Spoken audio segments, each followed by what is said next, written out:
What's going on, y'all? What's up? What's up? What's up? Man, I have missed you guys extremely.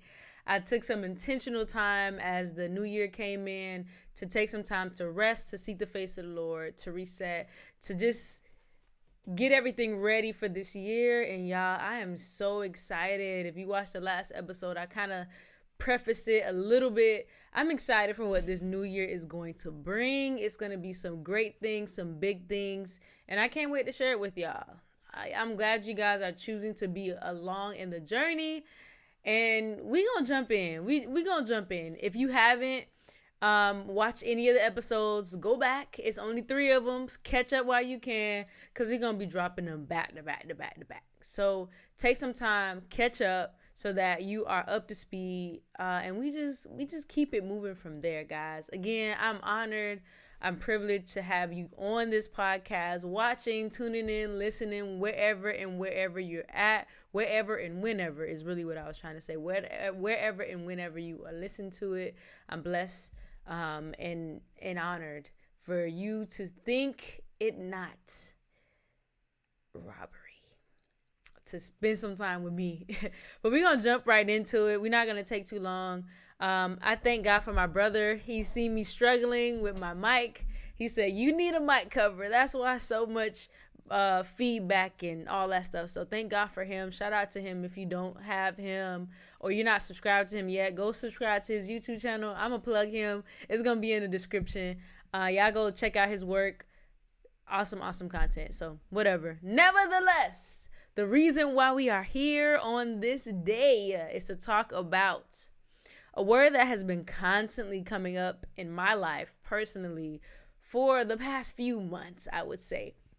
And I've mentioned it as the other weeks have transpired, but it's the word community or the word tribe. This is something that has been on my heart for quite some time now. A tribe, a community, a group of people, a family, right?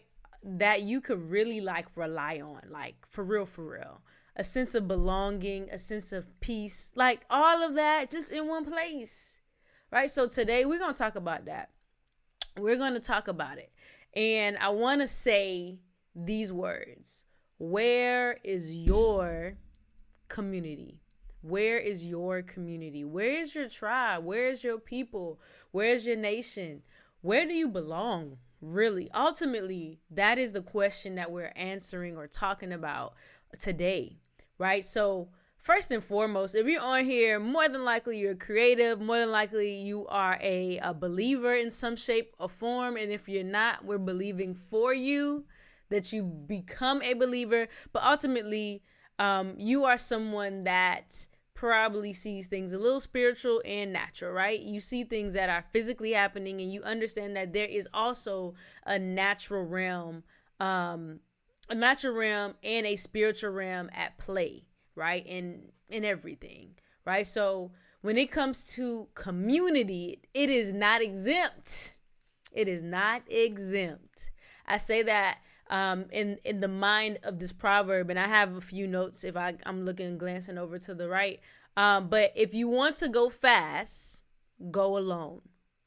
But if you want to go far, go together, right? So yeah, excuse my hands. I was painting, but nevertheless, you want to go far. I mean, it's really easy to get somewhere, get to some sense of success very quickly on your own. And I'm a testament of this, y'all.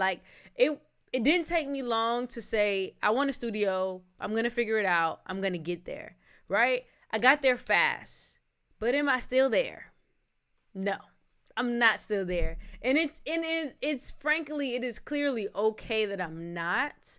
But I don't want to jump into something else and I'm going alone, right? I decided even then, I don't want to do this by myself, right? I want some partners in this. I want some people that I can lean on. That can lean on me, that I could depend on, that can depend on me, right? So ultimately, it always and it will forever come down to, where is your community? Where is your people? Where is your tribe? Who are your people? who are you, right? All these things intertwine because I firmly believe in the scriptures when it says each joint fitly supplied, right? There is not one piece of our body that can do without the other and function properly. They all coincide, they all work together intentionally. It's supposed to be like that. You are supposed to be a part of a community, of a body, of a people. You're supposed to feel connected to something, right? There's a connection that should be happening when you get amongst your people.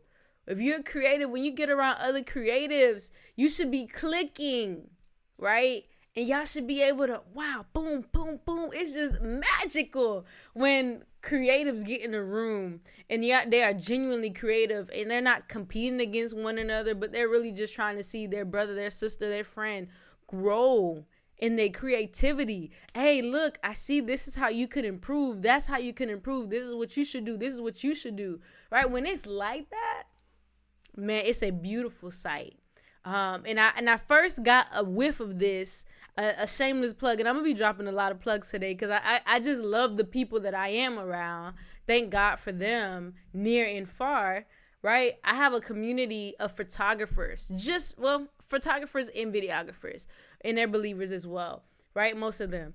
And the I guess you could say the objective of it is to create a space for us to bounce back ideas, to critique one another, to ultimately try to help each other grow and develop into the great photographers that we are, right? But it's something that you do not see often. And I think personally, that is a huge problem for me personally. Because when I got a whiff of that, I said, this is what I'm lacking.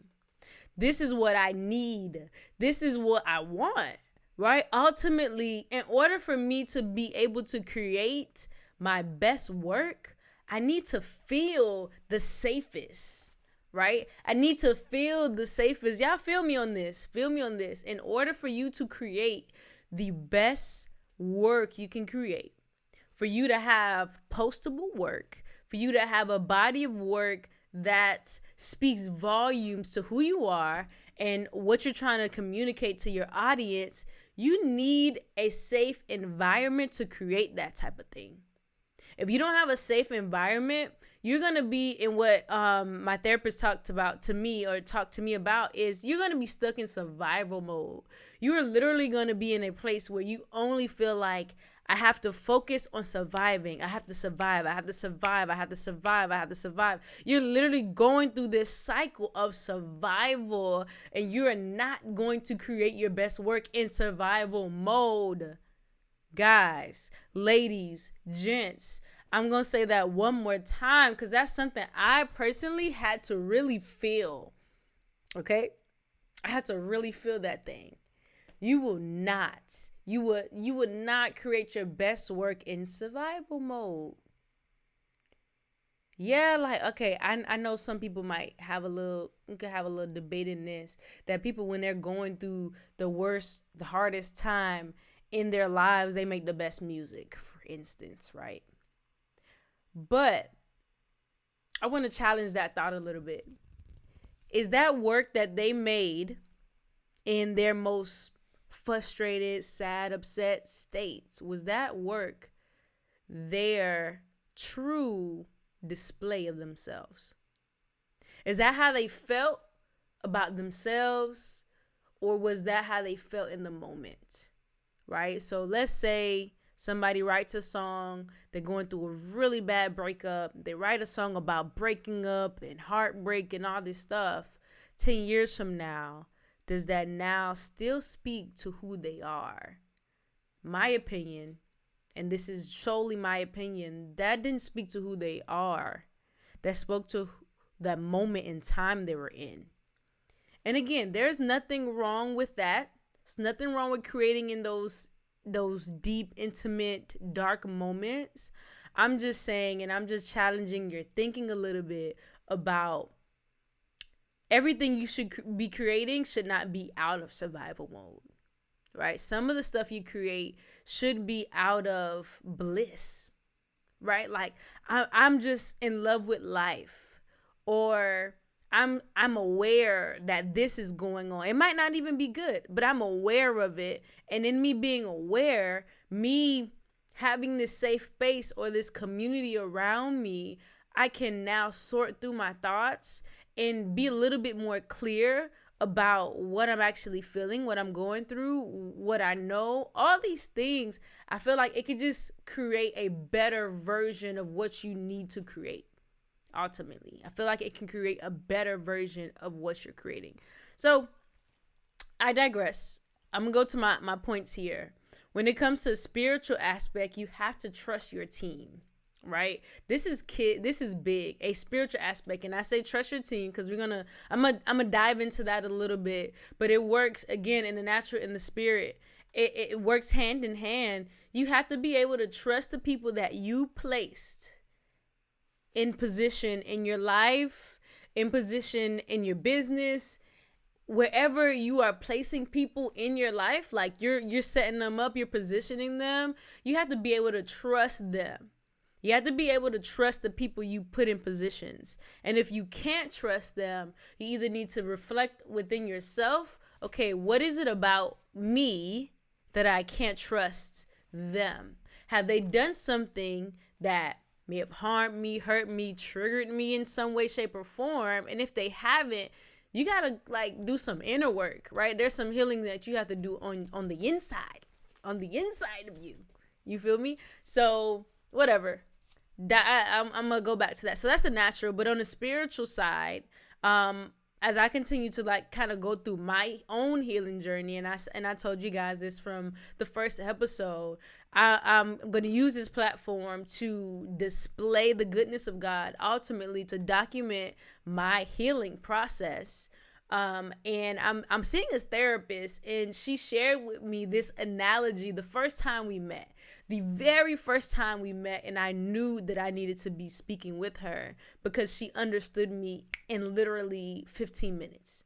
I gave her a really laid out overview of my life, and she immediately jumped to this analogy, and I grabbed a hold of it, and I said, yeah, you get me. I feel that. Yeah, you get me. So we continue to grow as time goes on. But I got a therapist, and she's been talking me through some past hurts, some past traumas. And I do this, and I'm going to say this. I have a therapist not because I'm like losing my mind. Thank God I have my mind. But I have a therapist because I want to be the very best me I can be to my future family, my future husband, my future self. I want to be able to wake up 3 years from now, 2 years, a year from now, and say, I am glad that I'm at a better place, a better space, mentally, spiritually, emotionally, that I can contribute to the world in a new way, right? And for me, that was taking the time to kind of seek a therapist and get someone to help me talk through some things that has happened in my life. And one day, very soon, I will share my story, my testimony, my life, because I think it's important, and it is time to release that. So you guys stay tuned, man. I'm gonna drop it, but just be ready for it. Anyways, going to it. So my therapist taught me something that I believe is worth sharing today, and she expressed to me how, I have some notes, like I said, we house things in our subconscious. We house memories, we house people, we house situations, we house them in our subconscious. We take note of them.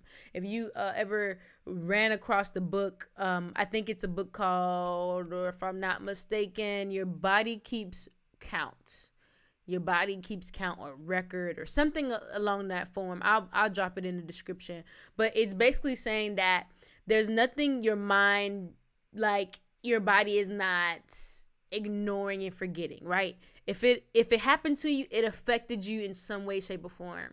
It's just deciding whether or not it's going to be valid to keep. And I'm going to go into that. All right, let's focus. So you have 3 people that's operating in your subconscious, or your spirit, in your mind, however you see fit. And these three people are your supervisor. Well, I should go in order. So your secretary, your supervisor, and the CEO, right? The secretary, the supervisor, and the CEO, they are all operating in your subconscious, right? These three people. And they all play a critical role in knowing what to do next. They play a critical role in who you are. They play a critical role in how you handle things and all these things, right? And I had the issue of suppressing a lot of memories, right? And when I shared that with her, she explained to me what we tend to do is, one, the memories our brain hold on to the easiest for some reason are negative thoughts and negative things that may happen in our lives. It's so easy for your subconscious, your mind, your heart, your being to take a hold of that and keep record of that. Right? So that's a little plug. That's why you always want to be grateful and always show gratitude and extend gratitude and kindness and all these things, right? Because our mind is wired weird. It's wired weird, right? So going back to the analogy, you have these three people. The secretary is the person taking all the phone calls, taking all the memories, all the paperwork, everything that's coming through you. You're witnessing, you're hearing, you're listening to, you're speaking. Your subconscious secretary is taking record. Oh, okay, who's that? Oh yeah, let me take note. Let me take note. Let me take note. Let me take note. Let me take note. So they are literally taking note of everything happening in your life since you were born. This team has been with you since the beginning of time, right? So with this analogy, your secretary is taking note and then knows that, okay, at the end of the day, I need to submit this work to my supervisor, and they'll be able to kind of sort out what we should take hold of and what we should let go, right? So what your secretary does is he tries to take some stuff off the list, right? Because she tied her shoe wrong, or she forgot to take out the trash. That's not important. We'll deal with that tomorrow, right? But the things that they see important, they put at the top of the list. This is literally like how you would work in the workplace, right? They put everything on top of it and say, "Here, supervisor, this is all the work we did for today. Do what with it as you will. Do with it as you will." So your supervisor is saying, oh, "Okay, boom, boom, boom. All these things are important. Boom, boom, boom," and they're getting rid of a lot of stuff because I don't want to deal with this. I don't want to deal with this. I don't want to deal with this. Forget that. We're not dealing with that either, right? And once your secretary has done all the sorting, it goes to the CEO. Guess who the CEO is? You in your right mind. You in your right mind. So it goes to this CEO and says, "Hey, for me, hey Monee, this is everything that we went through today. What you think? Should we?" Whatever. I had some really hard decisions. There were like 5 things on the list that I wasn't really sure what you want to do with it. Do you want to hold on to it? Do you want to keep it? Or do you want me to let it go? So in those moments, subconsciously, you're like, I don't really care about that. I don't care about that. Okay, yeah, I'm going to take that one. I'm going to work on that tomorrow, right? So you're sorting through these things, and they all play a critical role in where you are today, right? I'm going to bring this home. Where you are today is because of those 3 people that has sorted through your ideas, sorted through your thoughts, sorted through your decisions, and they made decisions up until this point right here in your life. This point, you looking at this video and listening to me, this point of me sitting in this chair talking to you, it has made all these decisions, right? So cool. So I say that because in the moments where we feel like we can't trust ourselves as creatives, I don't know if you guys have ever felt that way, but I have. I felt like I could not trust my own decision because maybe the decision might be wrong. Maybe like the last time I did something similar to this, I kind of felt like that wasn't the best choice, right? But ultimately, what your supervisor, your secretary, and your CEO is doing, they're collecting data and making decisions and learning from their decisions, whether it be right or wrong, right? They're learning from these decisions. And sometimes we are a little hard on ourselves and we don't realize, wait, but I learned my lesson the last time. If I had $300 and last time I blew it and was sad because I didn't have money for ice cream, weird example, but whatever. I didn't have money for ice cream. Well, the next time I get a lump sum of money, I'm going to save a little bit of money for some ice cream, right? Because my subconscious has taken record and taken note. Last time, I remember Monee wanted ice cream. We didn't have enough for ice cream. So this time, I'm going to save $20 for some ice cream and some coffee too, because she got to reward herself. She's been working hard, right? So we have to trust ourselves a little more as creatives. So I say that we learn. We have to trust in that our team. We got to trust in our team. Trust in that gut feeling. Trust in that unction of the Holy Spirit. Trust in your first mind. It's so many things we say that I ultimately think they translate to the Holy Spirit. Right? The leading and guiding, the counseling of the Holy Spirit. And because we are believers, ultimately that's what it is, right? So yeah, like I think that's definitely it, right? We have to trust in him, trust in the guide that we are given. So that analogy for me was so deep and it hit home for me, because what happens when the supervisor, the secretary, and the CEO feel like it's too much on them? They get overwhelmed. They be ready to quit. They be like, yo, this is crazy. Get me out of here. I'm not doing this no more. It's too much to go through. I'm done. Right? But ultimately, these three ride or lives, ride or dies, they stay with you. And they will continue to stay with you. So sometimes we have to give ourselves a little bit more credit, because like I said, sometimes we feel like we won't know, or we won't make the best decision. But your decisions has brung you to this point. It's brung you to this point. So you could do it. You could do it. All right. So next point. I'm gonna drink some water on this. Hold on. But next point. In a natural, in the workplace, and everything in between, we have to create a space that feels safe. You have to have a tribe, a group of people that you could be vulnerable with, you could be truthful with, you could be honest with.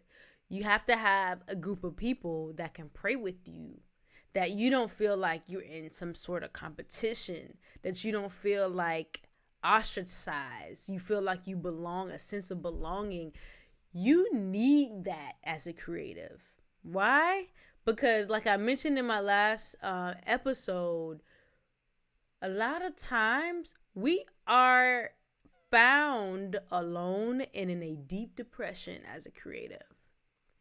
And I think that's truly because we have all these ideas and not enough outlets and places to kind of like release and tap into them. And when now you have all these ideas in your mind, it's just like I mentioned earlier, it gets overwhelming, because like, what do I do with all of this?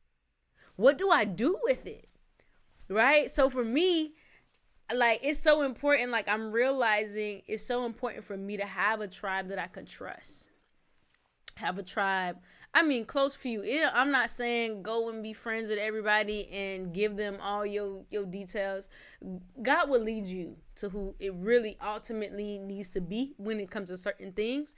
And then there's some things that are very general that you could probably bounce out just about anybody, right? Anybody with a creative sense of style or whatever. You can do that. But it takes vulnerability and you being free in that aspect. With time, it would allow you to flourish into your best self, right? It would allow you to flourish into your best self when you are around an environment, when you're around a people that you can trust, that loves you, that cares for your well-being. You will be able to flourish and grow into your best self as a creative. It is so important for you to be your best self so you can create your best work. It's important for you to be your best self so you can create your best work, right? Anywhere you feel threatened, intimidated, frustrated, you will not be able to create the work you need to release. Man, that alone would preach by itself. You will not be able to create your best work if the area that you're in, the spaces that you're in, the places that you're in, the mindset that you're in, the workplace that you're in, the family that you're in. It's not safe there. If it's toxic, you are not gonna be able to create your best stuff. And that's on period. That's on the money. Okay. What else I got on here? Okay, last point.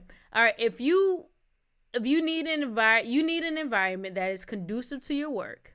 And if you walk into a room and that environment is not the right room, if it's not the right space, you need to create a space, right?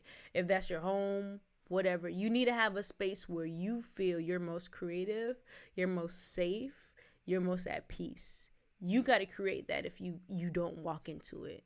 If you don't have a group of friends, people, places, whatever, you have to find out, okay, where can I go where I will feel the safest? Where can I go where I will feel the most peace of mind, right? Some people that's nature, some people that's coffee shops, workspaces. It looks different for everybody because we all have a unique fingerprint, right? So follow that. Follow that. You need that. You need to know it if you don't already. Take some time and really reflect. When I feel creative or when I feel lost or disconnected from my work, from my art, where do I go? What do I need to listen to? Who do I need to listen to? Right? Because these are things that will allow you I guess you could say the mind to pull yourself out of the situation or pull yourself out of your funk, or your creative funk or whatever. So it's very important for you to be around a group of like-minded individuals. I say evil evil communication. Yes, I want to use the right translation, but the evil communication corrupts good manners, right? If you're a person of good manners and you interacting with somebody with evil communication, meaning they all type of messed up, right? Then it's gonna corrupt you eventually. So you want to be mindful of that. So, shameless plug, if you would like to join a creative community, shoot me a message on IG at MFFINC. Let me know, shoot me a message and let me know you want to join. I will drop you or add you. I like add. Drop seems a little aggressive, but I'll add you to our group that we're starting up. So, I will see y'all there for sure if you down for that. It's going to be a creative group chat, and we're going to plan some meetups to kind of talk about how we can produce, right? It's going to be worth it. I promise you it's going to be worth it. So there's no gatekeepers. We're coming to share. We're coming to elevate. We're coming to grow and collab. I'm so down for collabing in 2024. So that's what we're doing. All 2024, we're collaborating and building teams, right? So all in all, I'm gonna close this up by saying, where's your community? Where's your tribe? Where's your people? Where's your nation? If you don't have one, make some time to create one, because when you're down and out, you need somebody to lean on. You need somebody to pray for you. You need somebody that's gonna help lift you up. And the people that want to be around you in those moments, in those times, pay very close attention to them. because it's either they're praying for you, or pray, or they're pre I was making sure I spelled the first one right. But they either pray on you, on for you, or they prey at you. That don't make no sense, but you know what I'm trying to say. You know what I'm trying to say. So you got to be mindful of that, to be honest, though. Like, you want to make sure the people you have around you are definitely lifting you up in prayer and keeping you accountable for what you know and what you say. So, y'all, I could talk about this stuff all day. And I probably say that every podcast because I literally could talk all day. But that's where we're going. And don't forget that African proverb, guys. If you want to go fast, go alone. But if you want to go far, go together. So that's what we ending it at. I can't wait to see you next time on the next episode of No Motives Podcast. Again, my name is Maya Monee. If you haven't already checked out the rest of this playlist, this podcast, make sure you find us on Spotify. If you want to support, feel free to buy us a coffee in the link in the description below. Make sure you like, subscribe, notify, all the stuff that you could do on all these platforms. Make sure you do it. Y'all show some love. Share this with somebody you know. I will see y'all next time. Peace.